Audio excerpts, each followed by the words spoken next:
কেউ শ্রেষ্ঠতর নয়, রঙের কারণে, বর্ণের কারণে একে অপরের থেকে কেউ শ্রেষ্ঠতর নয়। নবী সাল্লাল্লাহু আলাইহি সাল্লাম স্পষ্ট করে দিলেন, ইল্লা বিত্তাকওয়া, তবে তাকওয়ার ভিত্তিতে, বিশ্ববিধাতা আল্লাহ তাআলার ভয় ভীতির মাধ্যমে।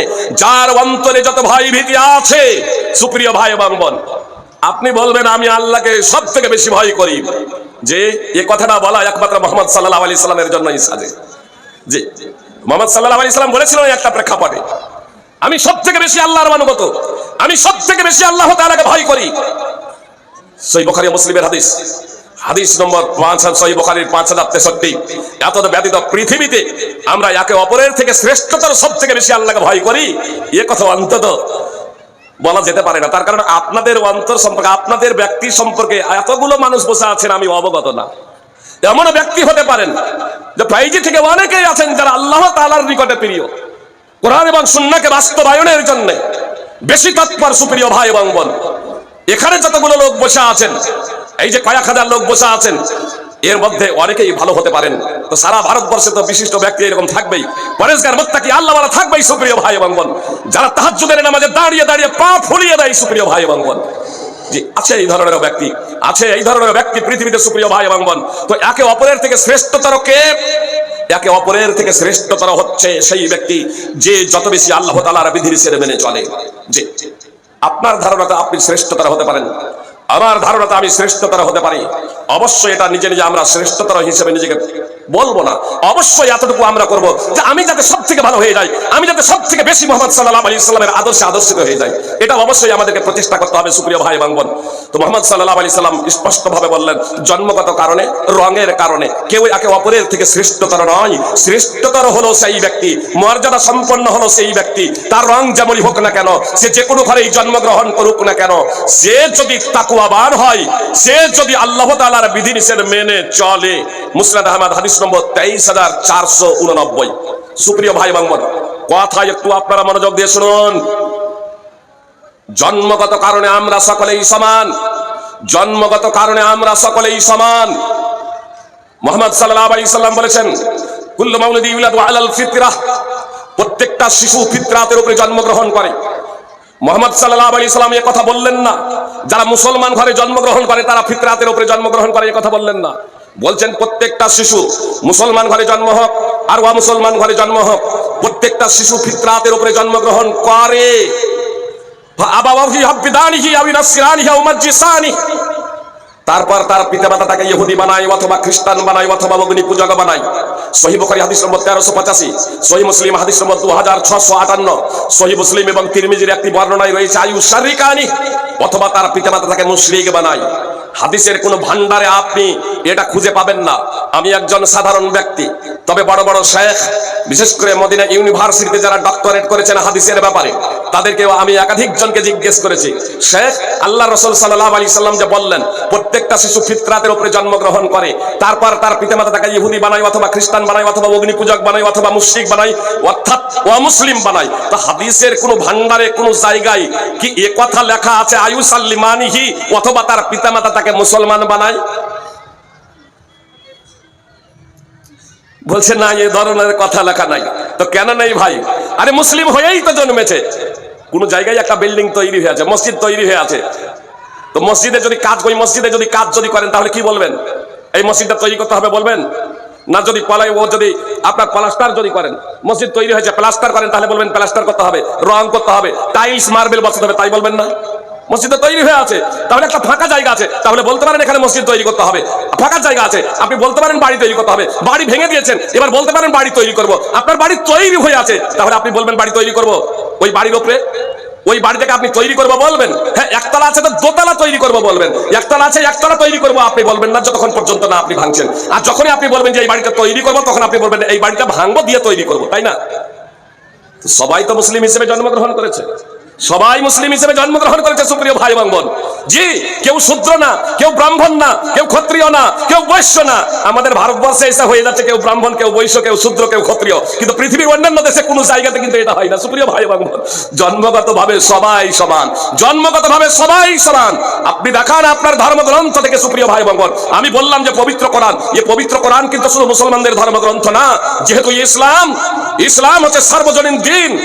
বিশ্ববিদ্যালয় প্রদত্ত জীবন ব্যবস্থা। এই জন্য এই পবিত্র কোরআনকে আল্লাহ তাআলা সমগ্র মানব জাতির জন্য অবতীর্ণ করেছেন। আল্লাহ তাআলা বলেছেন হুদাল লিন-নাস, সূরা বাকারা 2 নম্বর সূরার 185 নম্বর আয়াতের অংশ বিশেষ।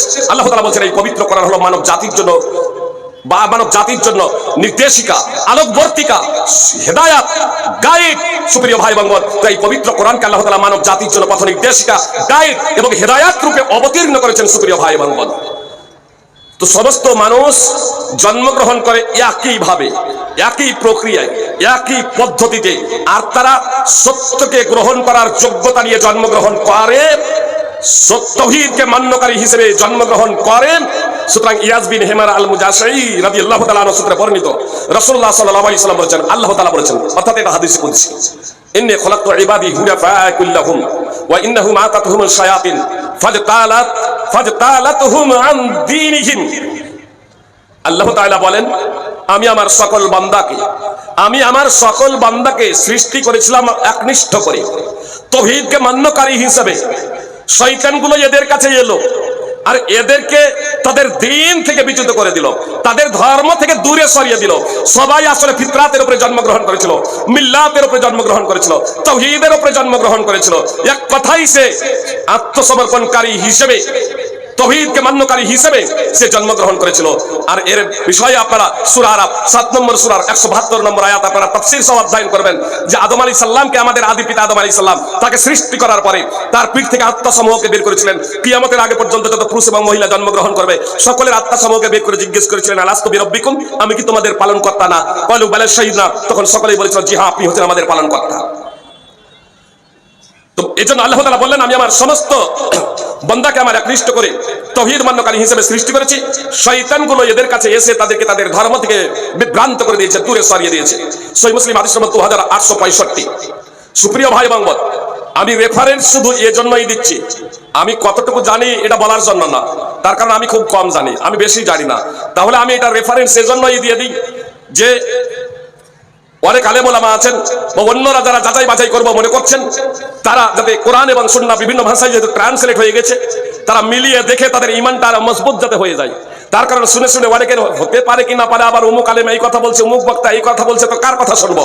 এজন্যই সাধারণত আমি যে কথাগুলো পরিবেশন করি সবগুলো রেফারেন্স সহ পরিবেশন করার প্রচেষ্টা করি, যাতে জনগণ ধোঁকাই যাতে না পড়ে, জনগণ যাতে বিভ্রান্ত যাতে না হয়। সুপ্রিয় ভাই বাঙ্গন, আমি আপনাদেরকে বলছিলাম, সুপ্রিয় ভাই বাঙ্গন, যে এই হাদিস আপনার সহিহ মুসলিম 2865 নম্বর হাদিস। আল্লাহ রাসূল সাল্লাল্লাহু আলাইহি ওয়াসাল্লাম বলছেন, সামরা বিন জুনদাব রাদিয়াল্লাহু তাআলা আনহু সূত্রে বর্ণিত হাদিস, খুব লম্বা।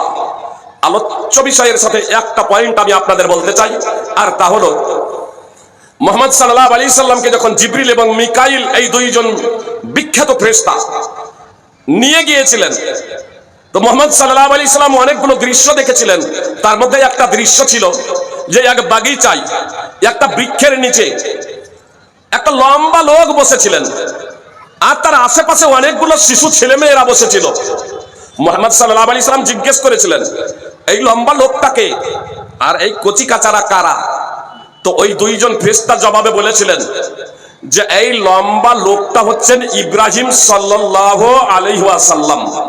সুপ্রিয় ভাই বান্ধব, আমি মিস্টেক করছি না, মিস্টেক করে ইব্রাহিম সাল্লাল্লাহু আলাইহি ওয়াসাল্লাম বলছি এমনটা না, যে এটা আমি একটু এই কথাটা আমাকে এখানে বলেই দিতে হয়। মানে এক জায়গায় বক্তব্য দিচ্ছি, পরবর্তীতে এক শাইখুল হাদিস আমাকে মেসেজ পাঠাচ্ছে, আপনি যে সাল্লাল্লাহু আলাইহি ওয়াসাল্লাম বলেছেন মুহাম্মদ সাল্লাল্লাহু আলাইহি ওয়াসাল্লাম ছাড়া অন্য নবীর ক্ষেত্রে, তো এটা ঠিক না। অথচ আপনার বুখারীতে অনেক জায়গাতে অনেক নবী প্রসঙ্গে সাল্লাল্লাহু আলাইহি ওয়াসাল্লাম বলা হয়েছে। মুসা আলাইহিস সালাম সম্পর্কে বলা হয়েছে সাল্লাল্লাহু আলাইহি ওয়াসাল্লাম, মেরাজের হাদিসে আপনারা পেয়ে যাবেন। সুপ্রিয় ভাই বোন, অত্র হাদিসে দুইজন ফেরেশতা বলছেন এই লম্বা লোকটা হচ্ছে ইব্রাহিম সাল্লাল্লাহু আলাইহি ওয়াসাল্লাম, এবং তার আশেপাশে যারা বসে আছে ফাকুল্লু মাউলুদিন ইউলাদু ফাকুল্লু মাউলিদিন মাতা আলাল ফিতরা, এরা হচ্ছে, এর আশেপাশে যারা বসে আছে এরা হচ্ছে প্রত্যেক সেই শিশু যারা ফিতরাতের উপরে মৃত্যুবরণ করেছে। এর আগে শুনলেন প্রত্যেকটা শিশু ফিতরাতের উপরে মৃত্যুবরণ করে, পরে ইহুদি খ্রিস্টান অগ্নি পূজক মুশরিক এক কথায় অমুসলিম হয়। আর যারা ফিতরাতের উপরে মৃত্যুবরণ করে, অর্থাৎ সাবালক সাবালিকা হয়ে যাওয়ার আগে যারা মৃত্যুবরণ করে, তারাও ইব্রাহিম আলাইহিস সালামের পাশেই আছে আপনার বাগিচায়। সাহাবায়ে কেরাম রাদিয়াল্লাহু তাআলা আনহুদের মধ্যে কেউ কেউ তবুও আরো বিষয়টা স্পষ্ট হওয়ার জন্য প্রশ্ন করে দিলেন, ওয়া আউলাদুল মুশরিকিন, মুশরিকদের ছেলে মেয়েরা, ওয়া মুসলিমদের ছেলে মেয়েরা, অমুসলিমদের ছেলে মেয়ে যারা কচিকাঁচা অবস্থায়, শিশু অবস্থায়, নাবালক নাবালিকা অবস্থায় মৃত্যুবরণ করেছে, তারা কোথায়? তো মুহাম্মদ সাল্লাল্লাহু আলাইহি সাল্লাম বললেন, ওয়া আওলাদুল মুশরিকিন, ও মুসলিমদের ছেলে মেয়েরাও, মুশরিকদের ছেলে মেয়েরাও আপনার ইব্রাহিম আলাইহিস সালামের পাশে আশেপাশেই বাগিচায় তারাও রয়েছে, অর্থাৎ মুসলিমদের ছেলে মেয়েরাও রয়েছে, ও মুসলিমদের ছেলে মেয়েরাও রয়েছে। সুপ্রিয় ভাই এবং বোন, ইসলাম বিশ্ব ভ্রাতৃত্বের ভিত্তিতে এ কথাই বলে স্পষ্টভাবে, ওই ভিত্তিক কথা আল্লাহ তাআলা প্রদত্ত বিধান অনুযায়ী যে শিশু অবস্থায় যারা মৃত্যুবরণ করবে তারা জান্নাতে যাবে। সুপ্রিয় ভাই এবং বোন, সহিহ বুখারী হাদিস নম্বর 7047। এবার সাবালক সাবালিকা হয়ে গিয়েছেন, বালেগ বালিকা হয়ে গেছেন। সুপ্রিয় ভাই এবং বোন, বিশ্ব ভ্রাতৃত্বের পাঠ ইসলাম দেয়। আনাবি হুরায়রা আন্না রাসূলুল্লাহ সাল্লাল্লাহু আলাইহি সাল্লাম কুল্লু আনাবি হুরায়রা আন্না রাসূলুল্লাহ সাল্লাল্লাহু আলাইহি সাল্লাম قال কুল্লু উম্মতি ইয়াদখুলুনাল জান্নাতা ইল্লা মান আবা। ক্বালু ইয়া রাসূলুল্লাহ ওয়া মান ইয়াবা? ক্বালা মান আতানি দাখালাল জান্নাহ ওয়া মান আসানি ফাকাদ আবা। মুহাম্মদ সাল্লাল্লাহু আবু হুরায়রা রাদিয়াল্লাহু তাআলা আনহু বর্ণনাকারী, রাসূলুল্লাহ সাল্লাল্লাহু আলাইহি সাল্লাম বলেছেন, আমার উম্মতের সকলেই জান্নাতে যাবে, আমার উম্মতের সকলেই জান্নাতে যাবে। সুপ্রিয় ভাই এবং বোন, মুহাম্মদ সাল্লাল্লাহু আলাইহি সাল্লামের উম্মত শুধু মুসলমান না, মুসলমান না, শুধু মুসলমান না, মুহাম্মদ সাল্লাল্লাহু আলাইহি সাল্লামের উম্মত মুসলমান, ইহুদি, খ্রিস্টান, হিন্দু, জৈন, বৌদ্ধ, আদিবাসী, জি ব্রাহ্মণ, শূদ্র, ক্ষত্রিয়, বৈশ্য, এরা সবাই পৃথিবীতে যারা নিজেদেরকে মানুষ মনে করে, মুহাম্মদ সাল্লাল্লাহু আলাইহি সাল্লামের নবী এবং রাসূল হয়ে যাওয়ার পরে পৃথিবীতে যত মানুষ বেঁচে ছিল আর কিয়ামতের আগে পর্যন্ত যত মানুষ আসবে, সমস্ত মানুষই মুহাম্মদ সাল্লাল্লাহু আলাইহি সাল্লামের উম্মত। এবার মুহাম্মদ সাল্লাল্লাহু আলাইহি সাল্লাম বলেন, কুল্লু উম্মতি ইয়াদখুলুনাল জান্নাতা ইল্লা মান আবা, আমার উম্মতের সকলে জান্নাতে যাবে তবে যে অস্বীকার করেছে। সাহাবায়ে কেরাম বলছেন, ও মান ইয়াবা, আল্লাহ রাসূল সাল্লাল্লাহু আলাইহি সাল্লাম কে অস্বীকার করবে? সাহাবায়ে কেরাম এই হাদিস থেকে কি বুঝেছিলেন বলেন তো? আল্লাহ রাসূল সাল্লাল্লাহু আলাইহি সাল্লাম যখন বললেন আমার উম্মতের সকলে জান্নাতে যাবে তবে যে অস্বীকার করেছে, যদি বলেন যে রাসূল সাল্লাল্লাহু আলাইহি সাল্লামকে মানতে অস্বীকার করা, তো মুহাম্মদ সাহাবাদের সামনে তো মুহাম্মদ সাল্লাল্লাহু আলাইহি সাল্লামকে মানতে আপনার মক্কার অনেক মুশরিকরা অস্বীকার করেছিল, অনেক ইহুদি এবং খ্রিস্টানরা অস্বীকার করেছিল, অনেক অগ্নি পূজকরা অস্বীকার করেছিল, এমনকি কুরাইশরাও অনেকেই অস্বীকার করেছিল মুহাম্মদ সাল্লাল্লাহু আলাইহি সাল্লামকে রাসূল মানতে। সুপ্রিয় ভাই এবং বোন, তাহলে তো তাদের কাছে বিষয়টা স্পষ্ট ছিল, কিন্তু তারপরেও তারা এই কথা কেন বলছেন? আল্লাহ রাসূল অস্বীকার কে করবে? রাসূল সাল্লাল্লাহু আলাইহি সাল্লামকে এর জন্যই প্রশ্ন করেছিলেন। আসলে সাহাবায়ে কেরাম এটা বুঝেছিলেন, যখন রাসূল সাল্লাল্লাহু আলাইহি সাল্লাম বললেন যে আমার উম্মতের সকলে জান্নাতে যাবে তবে যে অস্বীকার করেছে, সাহাবায়ে কেরাম ভেবেছিলেন যে জান্নাতে যেতে অস্বীকার করবে। জান্নাতে যেতে তো কেউ অস্বীকার করে না। খ্রিস্টানরাও আপনার কঠোর পরিশ্রম করে চলেছে স্বর্গে যাওয়ার জন্য, জান্নাতে যাওয়ার জন্য। জি, আপনার শত শত মাইল হেঁটে চলেছে খালি পায়ে বম বম করে, কিসের জন্য? স্বর্গে যাওয়ার জন্য, জান্নাতে যাওয়ার জন্য। যে মূর্তি পূজা, আপনার কবর পূজা, নানা ধরনের পৃথিবীতে নানা ধরনের ধর্ম চালু করেছে সুপ্রিয় ভাই এবং বোন, এবং তারা পরিশ্রম করে চলেছে, তারা উপাসনা করে চলেছে যে আমরা জান্নাতে যাব, আমরা স্বর্গে যাব, এই কথা বলে তারা উপাসনা এবং অনুসরণ করে চলেছে সুপ্রিয় ভাই এবং বোন। তো মুহাম্মদ সাল্লাল্লাহু আলাইহি সাল্লাম স্পষ্ট করে দিলেন সাহাবাদের যে অস্বীকার কে করেছে? অস্বীকার কে করেছে? জান্নাতে যেতে অস্বীকার না। জান্নাতে যেতে তো সবাই চাই, কিন্তু জান্নাতে যেতে সবাই চাইলেই জান্নাতে যেতে পারে না। মুহাম্মদ সাল্লাল্লাহু আলাইহি সাল্লাম স্পষ্ট ভাবে বলে দিলেন, মান আতানি দাখালাল জান্নাহ ওয়া মান আসানি ফাকাদ আবা, যে আমার আনুগত্য করেছে, যে আমার অনুসরণ করেছে সে যাবে জান্নাতে, আর যে আমার অবাধ্য হয়েছে সে যাবে নরকে। যে আমার অবাধ্য হয়েছে, যে আমাকে মানে না, যে আমার অনুসরণ করে না, সে যাবে নরকে। হোক সে মুসলিম ঘরে জন্মগ্রহণকারী ব্যক্তি, আর হোক সে অমুসলিম ঘরে জন্মগ্রহণকারী ব্যক্তি। কথা খুব মনোযোগ দিয়ে শুনবেন। মুসলমান ঘরে জন্মগ্রহণ করলেই আজীবন মুসলমান থাকা যায় না, আর সবাই তো মুসলিম হিসেবে জন্মেছিল। মুহাম্মদ সাল্লাল্লাহু আলাইহি সাল্লাম স্পষ্ট করে দিলেন, মুহাম্মদ সাল্লাল্লাহু আলাইহি সাল্লামের নবী এবং রাসূল হয়ে যাওয়ার পরে জান্নাতে যাবে তারা যারা মুহাম্মদ সাল্লাল্লাহু আলাইহি সাল্লামকে নবী এবং রাসূল হিসেবে মেনে নেবে। তার কারণ তিনি হচ্ছেন সার্বজনীন রাসূল। আল্লাহ তাআলা বলেন, কুল ইয়া আইয়ুহার রাসূল, কুল ইয়া আইয়ুহান নাস ইন্নী রাসূলুল্লাহি ইলাইকুম জামিআ। মুহাম্মদ সাল্লাল্লাহু আলাইহি সাল্লাম আপনি বলে দিন, আল্লাহ বলতে বলছেন মুহাম্মদ সাল্লাল্লাহু আলাইহি সাল্লামকে, আপনি বলে দিন, হে লোক সকল, নিশ্চয়ই আমি তোমাদের সকলের জন্যই রাসূল হিসেবে প্রেরিত হয়েছি। সূরা আরাফ 7 নম্বর সূরার 158 নম্বর আয়াত। তাই মুহাম্মদ সাল্লাল্লাহু আলাইহি সাল্লাম বললেন, আমার উম্মতের সকলে জান্নাতে যাবে তবে যে অস্বীকার করেছে। সাহাবায়ে কেরাম যখন প্রশ্ন করলেন কে অস্বীকার করবে, রাসূল সাল্লাল্লাহু আলাইহি সাল্লাম স্পষ্টভাবে জানিয়ে দিলেন, মান আতানি দাখালাল জান্নাহ ওয়া মান আসানি ফাকাদ আবা, যে আমার অনুসরণ করেছে সে জান্নাতে যাবে, আর যে আমার অনুসরণ করেনি, যে আমাকে রাসূল বলে স্বীকৃতি প্রদান করে আমার আদর্শকে গ্রহণ করেনি, সেই যাবে জাহান্নামে, সেই যাবে নরকে। সহিহ বুখারী হাদিস নম্বর 7280। সুপ্রিয় ভাই এবং বোন, কথা স্পষ্টভাবে শুনুন। যেহেতু আমরা সমগ্র মানব জাতি হলাম একই পিতামাতার সন্তান, একই পিতামাতার সন্তান। আর জীবন ব্যবস্থা হিসেবে আল্লাহ তাআলা ইসলামকে প্রদান করেছেন।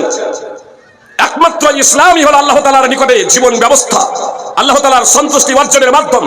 সূরা আলে ইমরান 3 নম্বর সূরার 19 নম্বর আয়াতের অংশ বিশেষ এবং সূরা আলে ইমরানের 3 নম্বর সূরার 85 নম্বর আয়াত আপনারা অধ্যয়ন করবেন, অর্থ সহ ব্যাখ্যা সহ আপনারা দেখবেন। সুপ্রিয় ভাই এবং বোন, মুহাম্মদ সাল্লাল্লাহু আলাইহি সাল্লামের নবী এবং রাসূল হয়ে যাওয়ার পরে কেউ যদি মুহাম্মদ সাল্লাল্লাহু আলাইহি সাল্লামকে নবী এবং রাসূল হিসেবে স্বীকৃতি প্রদান না করে মৃত্যুবরণ করে সাবালক সাবালিকা হয়ে যাওয়ার পরে, তাহলে সেই ব্যক্তি জাহান্নামে যাবে, নরকে যাবে। সহিহ মুসলিম হাদিস নম্বর 153। সুপ্রিয় ভাই এবং বোন, ধর্ম যেহেতু আল্লাহ তাআলা প্রদত্ত একটাই, এজন্য এই ধর্মের আহ্বান জানানো হয়েছে সমগ্র মানব জাতিকে। আপনাদের স্পষ্টভাবে বলি, আমাদের প্রধানমন্ত্রীকে, বর্তমানে আমাদের প্রধানমন্ত্রীকে মাননীয় নরেন্দ্র মোদী। তো শুধু বিজেপির প্রধানমন্ত্রী না, আমাদের সকলের প্রধানমন্ত্রী। এখন কেউ যদি বলে যে রাজীব গান্ধী আমাদের প্রধানমন্ত্রী, কেউ যদি বলে এখন যে আমাদের বর্তমানে প্রধানমন্ত্রী হচ্ছে অটল বিহারী, কংগ্রেস যদি বলে আমাদের প্রধানমন্ত্রী হচ্ছে মনমোহন সিং, চলবে? চলবে না সুপ্রিয় ভাই এবং বোন, এটা বাস্তব। তবে প্রধানমন্ত্রী ছিলেন, যারা প্রধানমন্ত্রী ছিলেন তাদের